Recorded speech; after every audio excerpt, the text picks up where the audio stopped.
Good morning.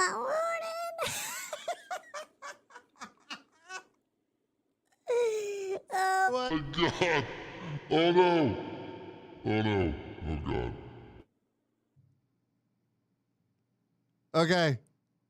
We're better. I promise. I'm fine.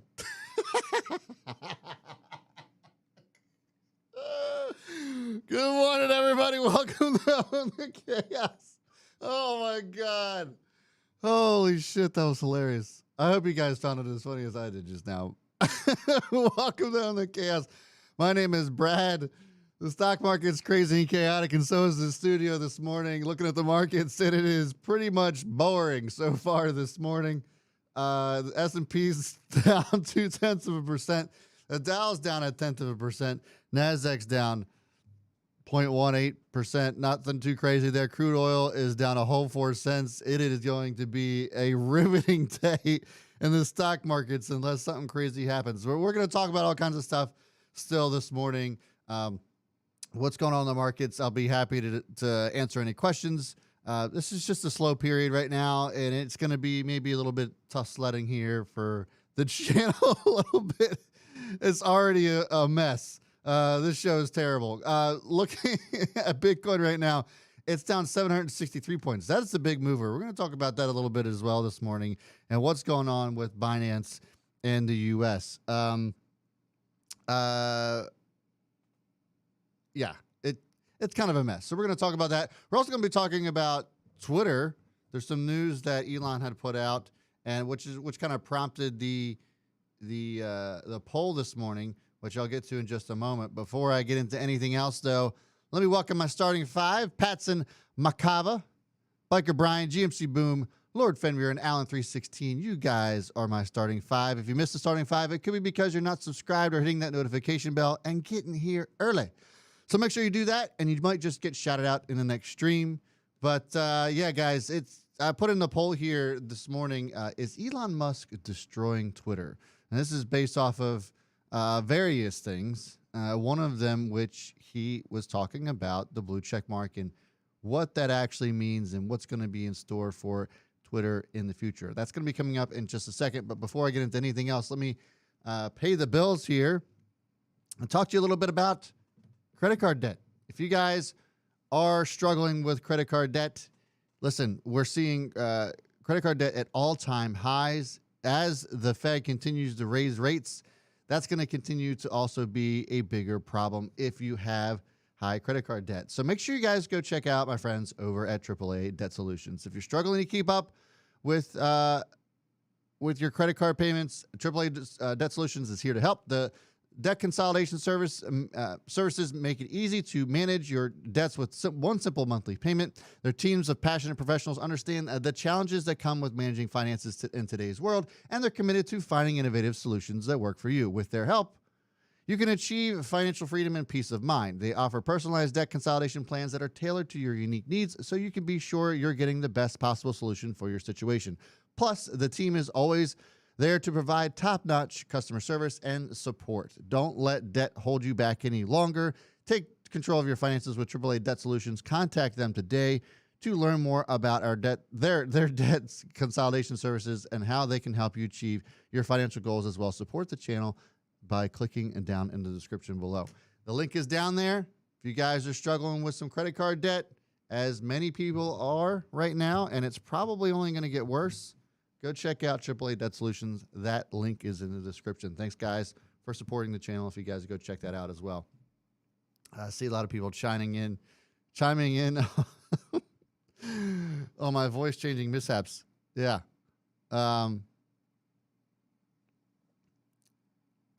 The comments aren't disappointing. Thomas to Action, good afternoon. Yes, good afternoon for those of you who are watching from across the pond. And let me know where you guys are watching from this morning. I don't think I've done a roll call here in the morning, but let me know where you guys are watching from. King Hargrave sounds like I got hit with a tranquilizer. Baba splitting in the 6. We can talk about that as well. Yes, Meta got upgraded too. Tech has just continued to been on fire, but we will talk about a lot of that as well.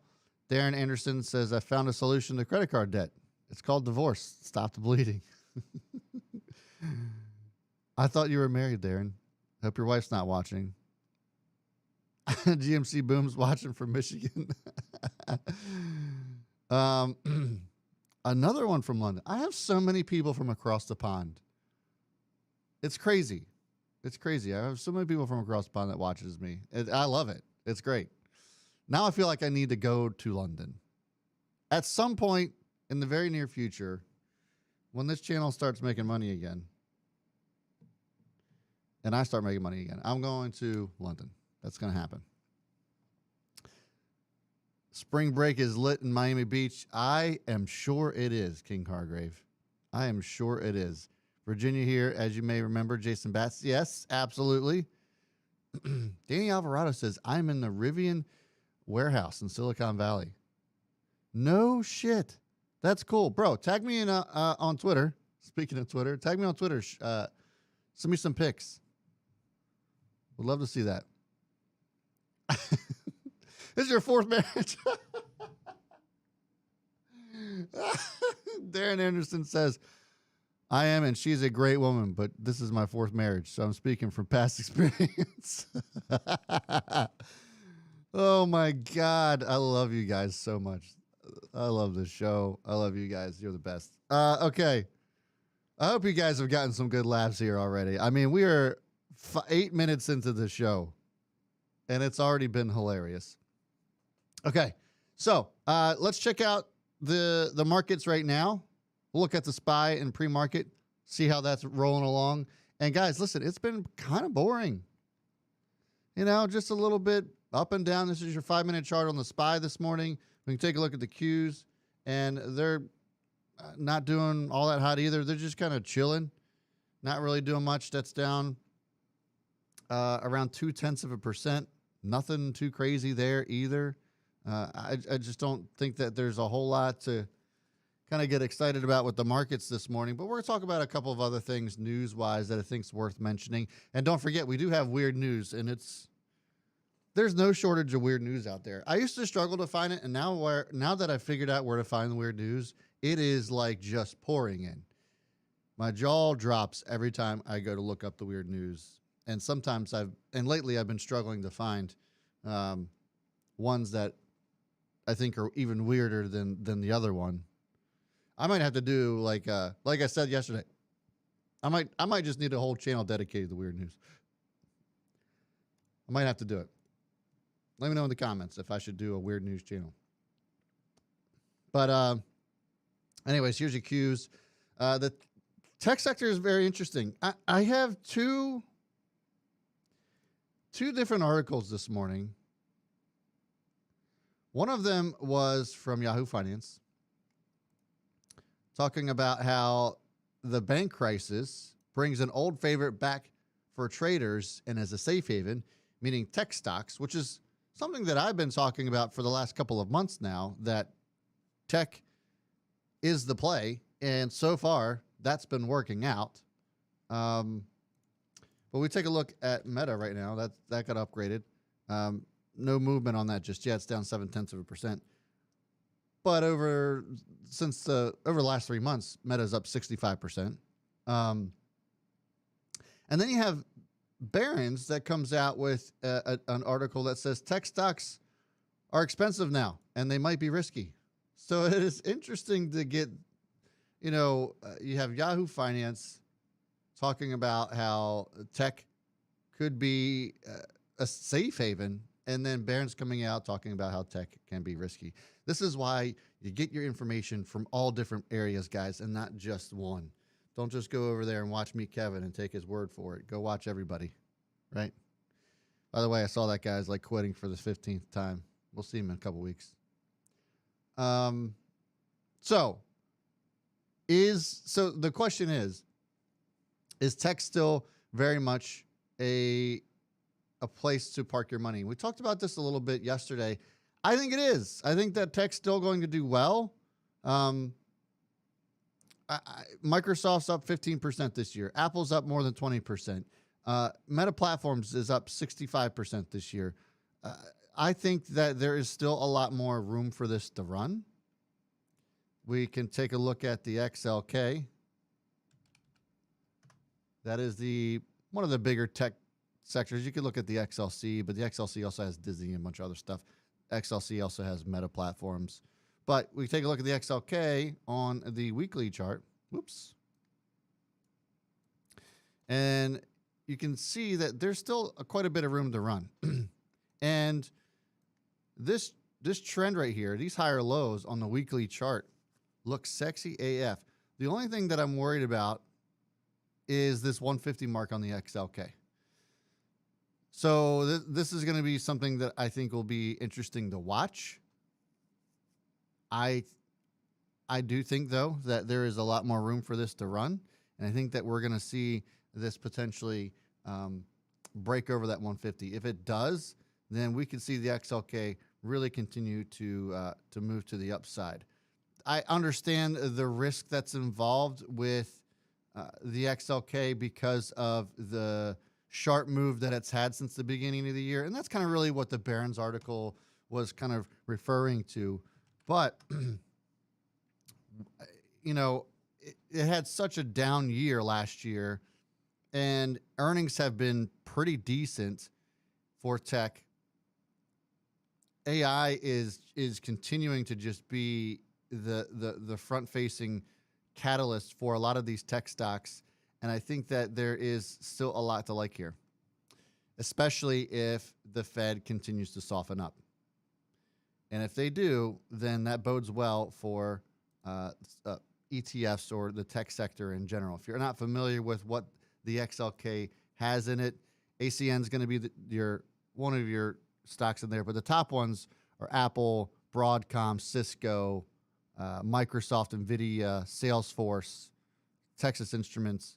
So Visa is in there for some reason, but nevertheless, those major tech stocks are in there. You could look at the XLC too if you wanted to. XLC is a ETF for the communications sector. You got companies such as I'd mentioned, Meta Platforms, aka Facebook. Disney is in there as well. And let me see what the other holdings are off the top of my head. Google, AT&T's in here too.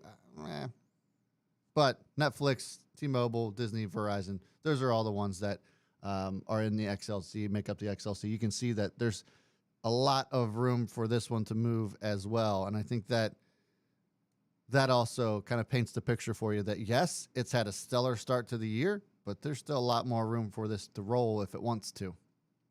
So not saying that it has to or that it's going to for sure, but for those of you who think that perhaps tech is done, I would encourage you to just take a closer look and kind of take that 30,000-foot view, because it may not be. It may not be.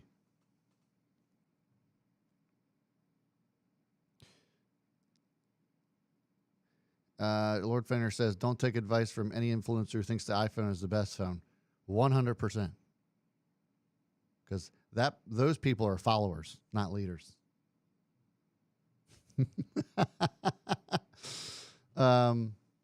Thomas Acton says tech is booming because of AI. Yeah, it sure is. You know, I watched a video on AI. I watched a video on I wish I could find it. Somebody can find it for me, I guess. We'll talk about it if you can find it. But I watched a musician take Day and Night by Kid Cudi, took the words, and then took out Kid Cudi's voice, injected Kanye's voice, and then Kanye is singing Day and Night, and it was absolutely crazy. Not only that, he took it a step further, made his own lyrics using ChatGPT, found a beat on the internet, and then put Kanye's voice in that. That was and it sounded damn close to actual Kanye. And right now AI sucks compared to what it might look like in 2 years, let alone 10, right? It's exciting and scary AF. Like, AI could ruin a lot of things, and it could make things a lot of things better. It's going to be, and it's moving so fast that I don't even know how regulators, lawmakers, what have you, can take this on. This is going to be something that is I don't know. It's the next revolutionary step in technology, and I feel like that we are in kind of like the very early stages of what it must have been like during like the revolutionary or the industrial revolution, right? The Gilded Age, right? That's what it feels like right now as we talk about AI and how fast it's actually growing and how much of an impact it's going to have on our lives. I don't think that any of us really fully understand or grasp just how crazy and impactful it's going to be.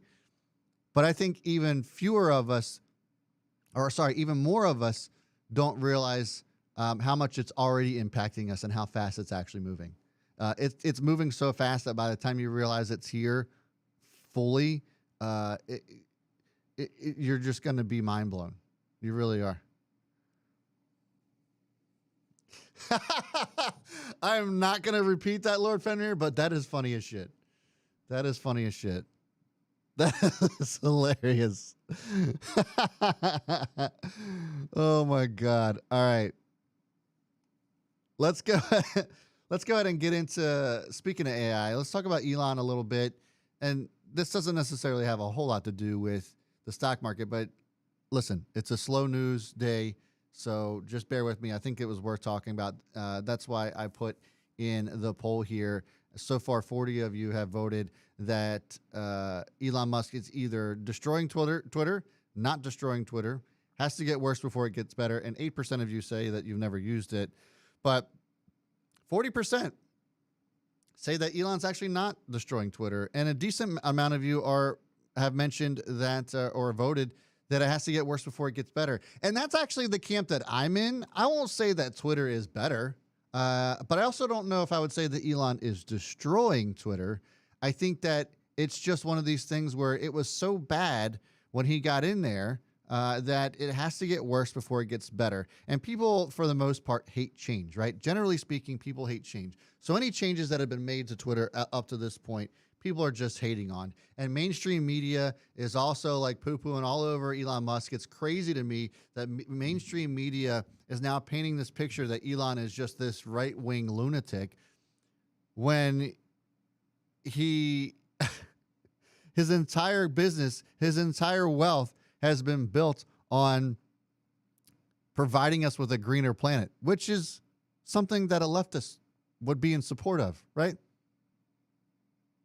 Anyways, I think Elon is very much a person that's in the middle, that just thinks what he wants, and it doesn't have to have any sort of allegiance to one side or the other. And we've seen Elon talk shit about both sides of the aisle. And that's how it should be, in my opinion. So the news is, let's take a look at this. He tweeted out last night, starting April 15th, only verified accounts will be eligible to be in For You recommendations. So if you have a blue check mark, they will be eligible to be in the For You recommendations. This is the only realistic way to address advanced AI bot swarms taking over. It is otherwise a hopeless losing battle. Voting in polls will require verification for same reason. And then this is the part that kind of confused me a little bit. Would love to get your guys' feedback on this and your thoughts on this. But if you look down, he kind of replied to his own tweet, said that said, it's okay to have verified bot accounts if they follow the terms of service and don't impersonate a human. And I'm wondering if that's more along the lines of like if you're a celebrity or if you're a company or a business and you have like an automated software that posts for you, that would be acceptable, but these swarm bots that he's talking about will not be, right? So lots of comments on this already. Whoever Luke Zaleski is, I don't know who this person is, but talked a bunch of shit. Elon's only response was that $7. This guy Ben says, don't get behind this decision. You need to invest money into talent and AI tech to tech bots and platform. This isn't the way to go. It could tarnish the platform. Elon says, my prediction is that this will be the only platform that you can trust. And I've been a critic of some of Elon's decisions before, so I I don't. I wouldn't say that I'm a fanboy or anything like that. So I feel like I have a pretty good, clear understanding of what's happening here and Elon's explanation about why he's forcing people to, well, not really forcing, but if you want to be seen as a real human being, you got to pay for it. This does a couple of things. One of them is that it does actually take care of the swarm bots. Now, I actually got in a couple of discussions with some people on Twitter over this last night as well, because some people, I guess, weren't quite getting it. Certain people on Twitter are talking about how, well, can't these bots just pay the $7? $7 isn't a whole lot. Yeah, but if you have software that has 1,000 bots, you're really going to pay 70 grand a month to have your bots swarming around, scamming everybody, scamming people? No. And here's the thing. Most of those scammers you can pick out. They stick out like a sore thumb. So the only people that are falling for that are the idiots or the extremely gullible or super naive. And so I would imagine that these swarm bots or what have you, their hit or miss ratio is probably pretty low. And it doesn't matter to them because right now it's not costing them anything other than time. But when it starts costing them 70 grand a month, that's when you're going to start to really see those bots fall off.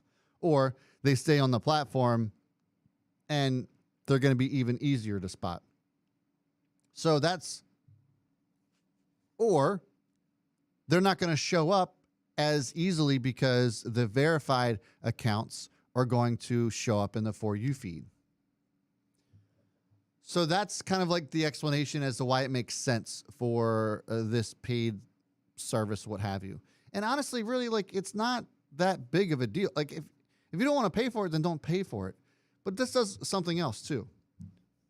Twitter has struggled, as we all know, for the last 10 years to make any kind of money. And Elon's talked about a couple of things about bringing money into Twitter. Of course, we've heard of him talk about Doge. I don't know if that's actually going to be a thing. We'll see. Advertising, actually paying creators on the platform, similar to what YouTube does, or even Instagram to a certain extent, and TikTok. So that, I'm sure, is probably already in the works. But this $7 to $11 a month, whatever it is going to make Twitter money. And I talked about this with Facebook too. Recently, Facebook is testing this out in Australia. So this isn't just a Twitter thing. There's been so many people coming after Elon and bitching. And the crazy part is the people that are speaking the loudest about this are the celebrities. William Shatner, 91 years old, comes out on Twitter, starts bitching and moaning to Elon, and then Elon, of course, responded that it's going to be $11 or whatever it is, which was hilarious. And it's like, you're William Shatner, for crying out loud. Like, get over yourself. You don't want to use Twitter? Get the hell out. You'll be back, and that's fine. But anyways, Facebook's already testing this out as well. And if Facebook gets on board with this, they're going to make a shit ton of money. I talked about this in a video about 3 weeks ago when that news came out. And that's going to be a huge deal. I think this is just how things are going to progress. People aren't going to like it. But listen, you've been using this service for free for decades, almost decades. Facebook has been 20 years almost. I think it has been around for 20 years. It's damn close, if not. But listen, I mean, it is what it is. This is how Elon's figured it out. I think that we should trust him for the simple fact that he's got quite a record of success.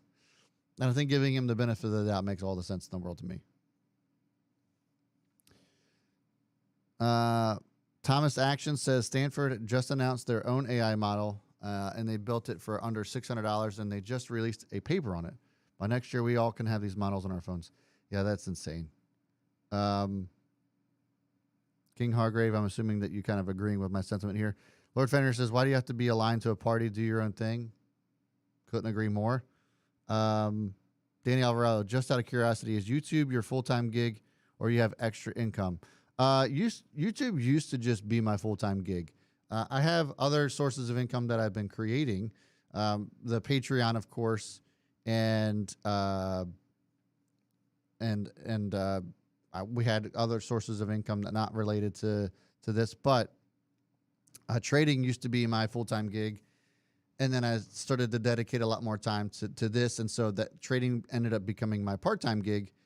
And then, as you know, Danny, the whole thing with Christian and me moving down here, trading stopped. And so then I ended up having to spend a large amount of my money just kind of like staying afloat and then making up for lost time and the move and all that stuff. So financially, it's been, just to be completely candid with you, it hasn't been great. So I've been trying to figure out other ways to bring in income. I'm trying to get trading back on, trying to get back into a full-time trading gig just because I know that I know how to do that. But raising capital to be able to trade again is, of course, going to be needed. And so that's what I'm doing. That's what I'm trying to do. But yeah. So YouTube is still technically my full-time gig, but it hasn't been quite paying the bills like it used to. So I'm just trying to find other avenues to create income so that I can get back into the trading game and we can do that and still do YouTube. Because this is actually my favorite thing. I love trading. I love finance. I love talking about finance. Being on YouTube and hanging out with you guys all the time, every day, that's what I love to do. Hands down. When I ask you guys where you're tuning in from, that's because I love being able to connect with people from all over the world. It's the best job in the world. It is. I could sit here and trade, and that's fine, but it's lonely trading by yourself. It just is. But we'll get it back. We'll get it back. It needs, the only way that it can is support from you guys. Checking out the links in the description. Checking out Patreon, supporting me in that way, or you can just join the channel, what have you, which I know that you are, Danny, so I appreciate that. But anybody else, and be a friend, tell a friend about the channel. Share it out to all your homies. Sanjeev, what happened to Fat Man Zoom? He got brain cancer. I guess it's been a while since you've been here, Sanjeev, but he's still with us for now. But it could be any day now that he will no longer be with us. That's the timeline. So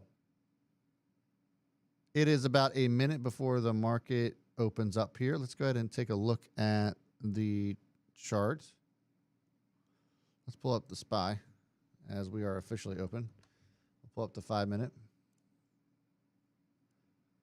Which, by the way, if you want to continue to support the channel, as I was just talking about, check out our Patreon. Don Fran from the Don Fran Show, as well as myself, are joining forces over at patreon.com/ownthechaos. Don has been creating his trade alerts for his own account that he's been building up. So small account challenge. If you guys want to go check that out, we certainly would appreciate it. It starts at $5. You also get access to exclusive content from yours truly, as well as our Discord. And again, really no risk to you, but it certainly helps support us in a big way. So go check that out over at patreon.com/ownthechaos. The link's in the description. Love to have you guys there. Help support me in that way. All right, so SPY looks like it's trying to sell off here a little bit, but we'll see. It's early. It's down 0.25%. Take a look at the Qs. That's also down 0.25%. So nothing really happening. We'll come back and revisit that.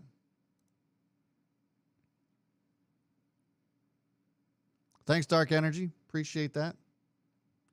Appreciate the love. Also keep those votes coming in. I'm curious to see how this ends up. It looks as if most of you think that Elon's not destroying Twitter. I tell you what, that's a large percentage. 22% though, still think that Elon is. It's interesting. Okay, let's get into a little bit of the news revolving around CZ. If you guys haven't checked this out, first of all, let's take a look at Bitcoin right now. Oh, wow. The Qs are selling off pretty bigly. I saw that Lord Fenrir was shorting Meta Platforms. It looks like that trade's actually working out pretty good. It actually had just fallen into this zone. This is one of Don's zones. Again, you get these charts over at patreon.com/owninthechaos. So yeah, you can see that Meta's actually falling into this zone. It's probably going to, I would probably remain short into this unless it pops back up out of this zone. But as long as it's in here, I probably would stay short on that, on Meta Platforms, if you guys are looking to make a day trade out of it. Yep, that stock's now down 1.8%, falling back down below 200 this morning, which honestly is fine. This thing needs a breather. Is NVIDIA down too? I sure hope so. Yeah, NVIDIA's down too, but not by much. It's down 0.8.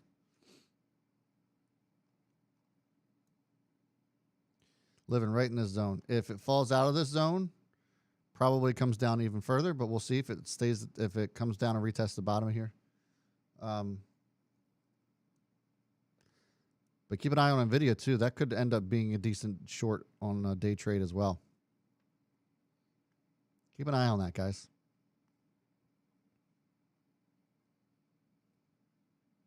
All right, so as promised, let's check out some of the news revolving around Binance. If you guys haven't checked out or seen what's happening with Binance, the FTC is coming after them. CFTC complaint against Binance. We talked about this briefly yesterday afternoon. It's coming after Binance, and basically, the CFTC has had some strong words. Let's just put it that way. The regulator has claimed, this is according to Yahoo Finance, that the exchange broke U.S. derivatives rules and should have been registered with the agency years ago. The head of CFTC was on CNBC this morning and basically said that this is something that they've been out of compliance for since 2016, I want to say. And so that it was high time to finally lay the hammer down on them. And CZ came in and said that the complaint appears to contain an incomplete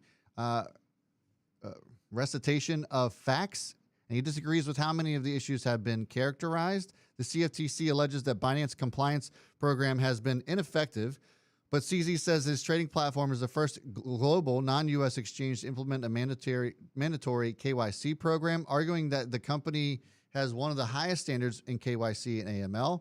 Elsewhere, CZ said that Binance employs 750 people across its compliance teams, many of whom have a background in law enforcement and regulation. He noted that the exchange has handled over 55,000 requests from authorities and has helped American detectives freeze $160 million so far in 2023.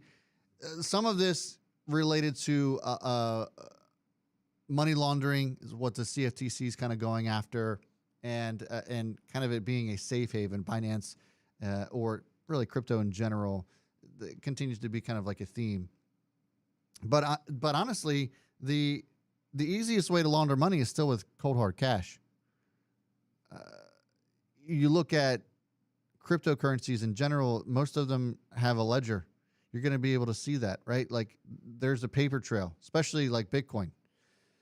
I love that politicians or people who really don't understand Bitcoin talk about how it's so easy to launder money through Bitcoin. And it's like, no, it's not. Once you figure out that this person owns that and then you can just trace it all the way back, they're screwed. They're screwed. That's why it was so easy. If you guys recall the CoffeeZilla and Logan Paul huge riff, CoffeeZilla was able to discover all that through the wallet, through their crypto wallet. So it wasn't really all that hard. But looking at this, CZ went on to stress that all staff are subject to a rule that means that they cannot sell a coin within 90 days of the most recent purchase, stopping employees from actively trading. This is actually a practice that gets used in major finance firms as well. When I worked for a major financial firm, I could only make 3 trades a month, and every single one of those trades had to be recorded, and actually my account was linked to the firm itself. So anytime I made a trade, they got an alert in real time, which is crazy. So it seems as if CZ is also saying that they do something similar. This is from CZ. It says strict policies are also enforced for anyone who with access to private information, such as intelligence on when coins can be listed, the CEO added. CZ concluded by saying that Binance looks to collaborate with regulators and government agencies and that the business won't shy away from these challenges. So we'll take a look at Bitcoin, and it seems as if the crypto world is kind of responding negatively to this. It's down quite a bit right now, and we'll see where it goes. You know, this is your 5-minute chart on Bitcoin, but it's down around 700 points in kind of a response to this. But this is just more regulation. This is more, and I briefly talked about this last night too, about how, this is what, if you are passionate about Bitcoin or cryptocurrencies in general, this is what you wanted, right? You wanted more regulation.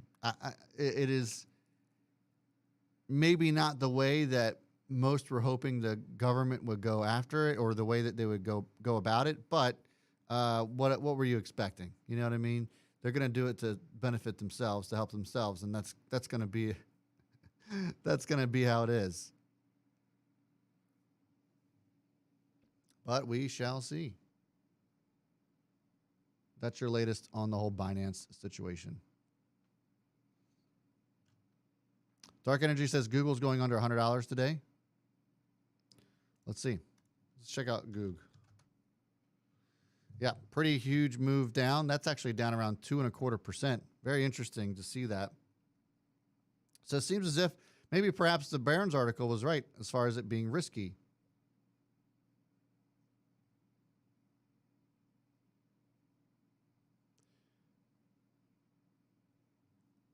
So one of this article in Barron's talks about why tech stocks could be risky is that fear that more banks will fail and that obtaining credit will be harder is making investors worry about economic growth and keeping a lid on broader stock market gains. And this kind of would trickle over into tech stocks, right? So if you are worried about the banks failing, then tech stocks in general will have less to borrow from. But here's the thing. Alphabet doesn't need to borrow shit. Neither does Microsoft or Apple or Netflix or Meta, right? Meta Platforms has got $40 billion in free cash flow. I feel like a broken record when I say that, but that's just the truth. And so they can be down today, and that's fine. They needed to be. They needed a breather. That's fine today. Tech can take a break. Looks like that Meta short is working out for Lord Fenrir. Anybody else who decided to take that short still falling into this zone. Doesn't look like there's really hardly any buyers showing up, so it looks as if perhaps it's going to just remain a red day for tech in general. But, generally speaking, I think if the Fed remains dovish or starts to get a little bit softer on fiscal policy and we start to see inflation get softer as these months go on, then I still think that tech's going to be the play in the longer term. Really, for the rest of this year, I think that tech and growth stocks are still going to do well. So today's not a great day, but I'm fine with it. I think that tech needed to take a breather, as I mentioned. But generally speaking, for today or for the rest of the year, I think tech's still going to be the play. Love to get your guys' thoughts on that, by the way. It seemed as if most of you were leaning towards tech as well, but let me know what you think. And then we'll get into the weird news. So weird news of the day is an interesting one, guys. It is an interesting one. Let's take a look at this. Look at this right here. What do you think that is?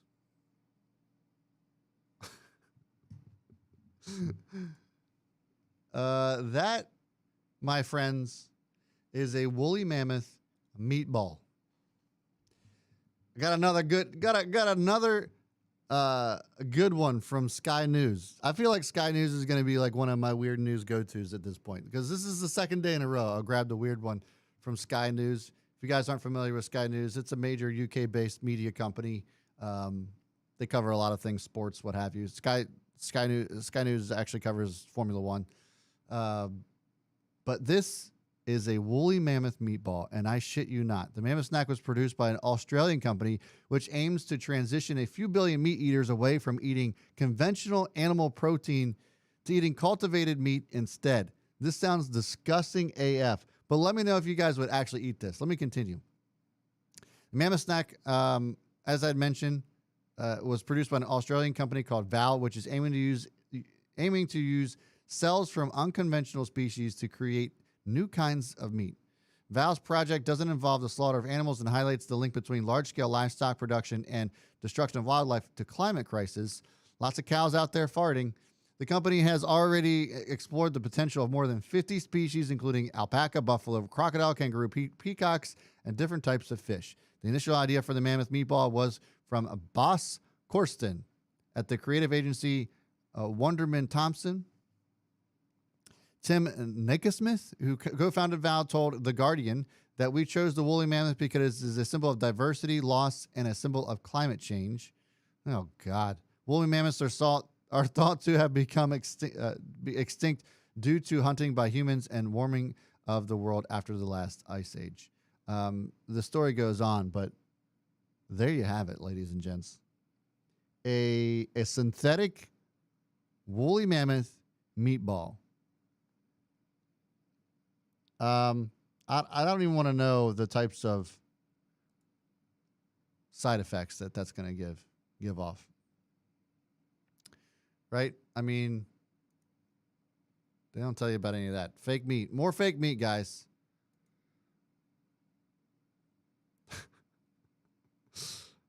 You can't make this shit up. Or maybe you can.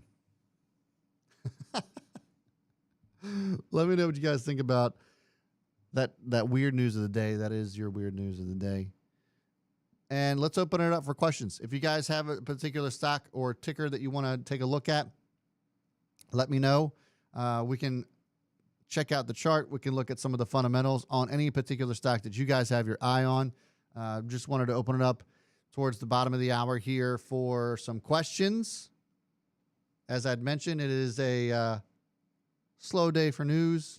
Stock market's kind of just doing its own thing, not really moving all that much. So let's open it up for some Q&A. Dark Energy, appreciate the donate. Thanks so much for the $2 donation. You are the man or woman. I'm assuming you're a man. Probably shouldn't have done that. Jason Batts says, make it a steak and I'd eat it. You'd eat a synthetic steak, huh? I don't know, man. I say that, but you know what?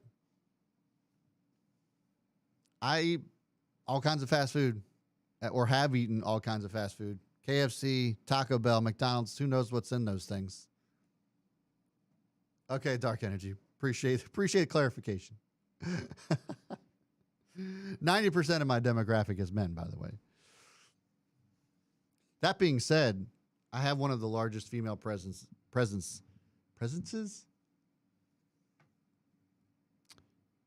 when it comes to YouTube finance channels. I don't know if it's the hair. I don't know if it's these good looks. Or you just like my personality, my bubbly personality. But I appreciate you ladies tuning in. And you men.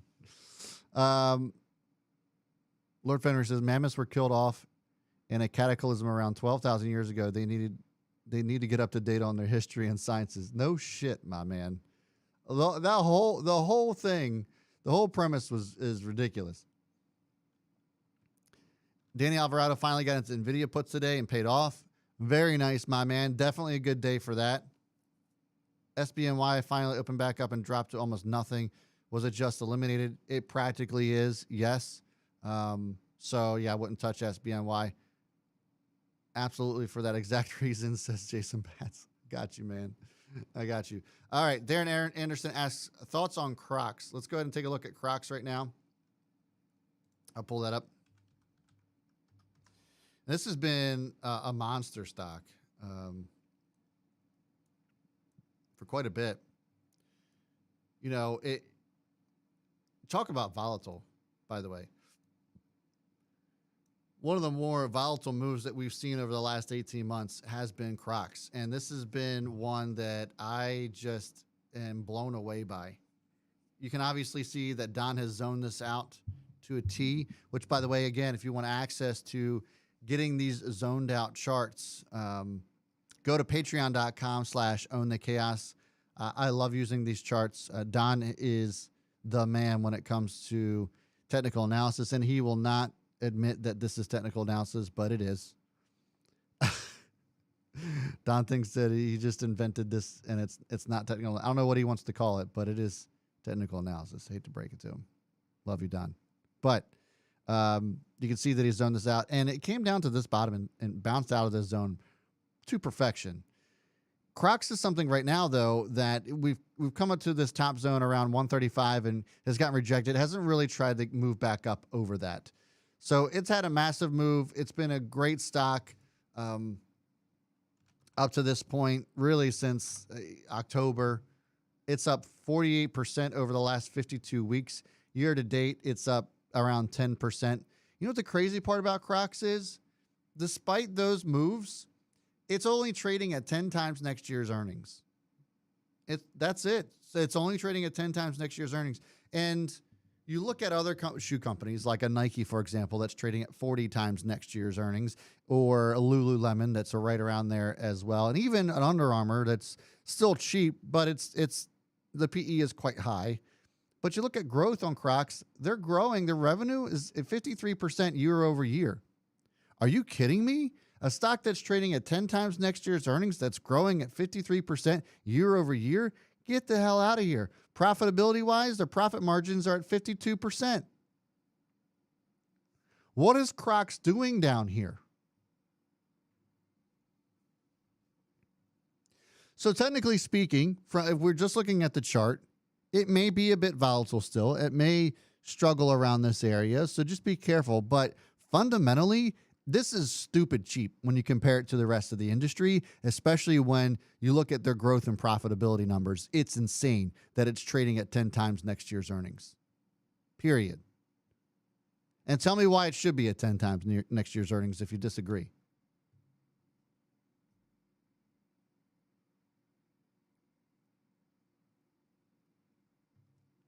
I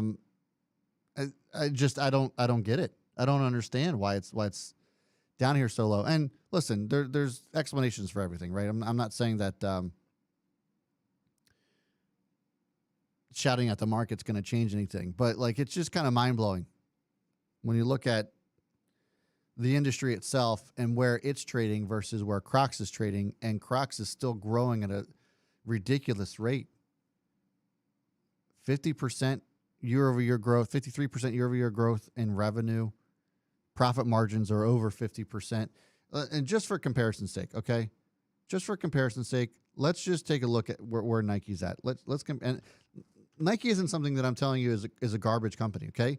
Their gross margin is 43%. Isn't bad, but it ain't 53%.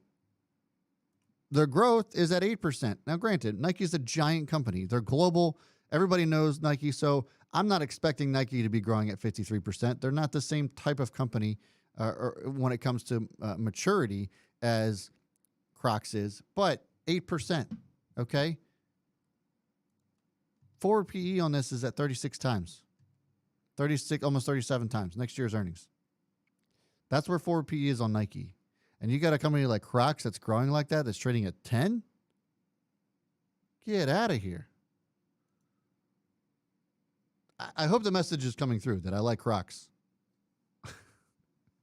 Which, by the way, I am wearing today. Got the old camos. And also, The fleece line is where it's at. Fleece line Crocs, comfortable AF. They're so soft. I love Crocs, man.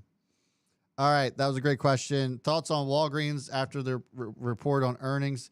Yeah, so Walgreens reported this morning. I didn't know if anybody was going to actually ask about Walgreens, but we take a look at WBA. You can see that that is up 3.25%. So Walgreens earnings came in, and they did pretty good, I believe. Is it? Oh, sorry. Let me pull up those numbers here for you real quick. They came in, beat expectations by 5 cents, coming in at $1.16. Revenue came in at $34.9 billion. They beat those expectations by around $1.34 billion. The company is maintaining full-year adjusted earnings per share guidance of $4.45 to $4.65 versus $4.50 that was expected, so on the higher end of that. Strong core business growth is more than an offset by lapping peak COVID-19 demand, pivoting to mid-20s percent adjusted earnings per share growth in the second half of fiscal 2023. The CEO commented that WBA or Walgreens exited a solid second quarter with acceleration into February, adding to their confidence in driving strong growth in the second half of the year.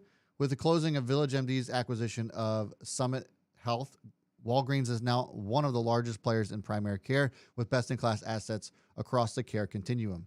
Both Walgreens and Boots are performing well by delivering compelling value to customers, playing a critical role in community health destinations, and successfully navigating a challenging environment. We will continue to make bold actions to create sustainable long-term shareholder value. So that is some of the highlights from your Walgreens earnings this morning. And it's looking good. This is your weekly chart on Walgreens. Obviously, you can see that this nice little green candle is this week. If we go to the 5-minute, well, first of all, let me stick around here. Watch this move up to 36. That's going to be your resistance. If it gets rejected there, it's probably just going to roll over. So just keep an eye on that. But there was a good quarter. Is there an opportunity for Walgreens right now to go long? I mean, it was a decent quarter. It's trading at 7 times. Profitability is at 20% gross margin, but it's not really growing all that well. They're going to have to put a couple of quarters together before I'd start to really get excited about Walgreens. But if you want to take a flyer on it, I don't see that there's anything wrong with that. I think there's better opportunities out there, but hey, Walgreens could make you some money, and there's nothing wrong with that. I would just need to see another quarter or two of actual growth from them. You got it, Alex Ramirez. Appreciate the kind words, my man.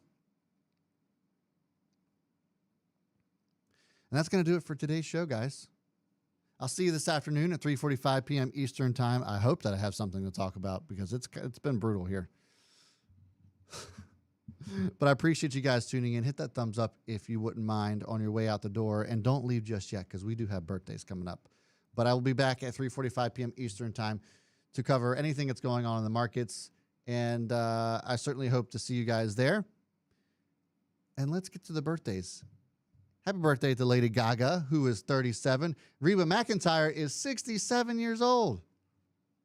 What's happening? I feel so old. I'm telling you, every time I cover these birthdays, it makes me feel old. I know that they probably feel old, but it makes me feel old too. Julia Stiles is 41. Derek Carr is 31. And let's not forget about Cagney Lynn Carter, who is 36. She was well known for big booty threesomes, blow these toes, fast boob joint, pound the round, and my personal favorite, Adventures of Captain Cock and Super Snatch. Guys, those are your birthdays. And let me just tell you, Cagney Lynn Carter, the list of titles is legendary. I think that's the largest list of titles I've ever seen from an adult film actor. Largest list. It was impressive. But those are your birthdays, guys. Thanks so much for tuning in. I love every single one of you. You guys are the absolute best. Appreciate you tuning in this morning and support me in that way. And I will see you this afternoon. Till then, stay safe. Have a great day.